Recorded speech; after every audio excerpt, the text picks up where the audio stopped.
जोड़ा भैली क्लब ठारे शुक्रवार अपराह्न प्राय 4 घंटिकारी एक वर्णाढ्य कार्यक्रम अनुष्ठित हो जाइछि। आभासी कार्यक्रम माध्यम प्रधानमंत्री नरेंद्र मोदी जोगदे प्रधानमंत्री विकसित भारत रोजगार योजनार प्रोत्साहन राशि वितरण कार्यक्रम आरंभ करथिले।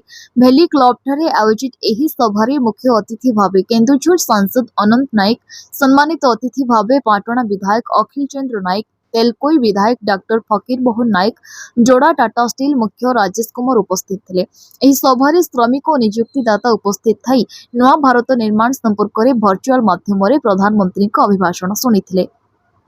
मुख्य अतिथि अनंत नायक कहिथिले जे श्रमिक और नियुक्तिदाता मध्य संपर्क खणी और शिल्प पई एक शुभंकर हेबो। दुहिंक मध्य द्वंद्व दूर हेबो और आत्मविश्वास बढ़िबो एवं युव शक्तिर विकास हेबो।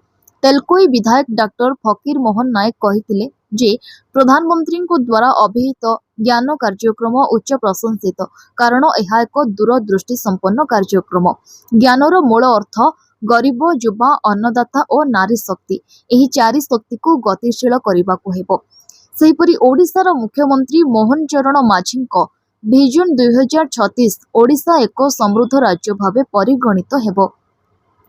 विधायक अखिल चंद्र नायक कहिथिले जे शतकड़ा 70% स्थानीय नियुक्ति खणी और शिल्प संस्थार दियाजिबा पई दाबी करथिले एवं केन्दुझर जिले में बहु खणी और शिल्प कंपानी थिबा सत्वे मध्य अनेकांशरे ठिका श्रमिक मानकु ईपीएफ ओ अंतर्भुक्त करूनाहांती बोली कहिथिले। जोड़ारू रमेश चंद्र महापात्रଙ୍କ रिपोर्ट, संघर्ष टीवी।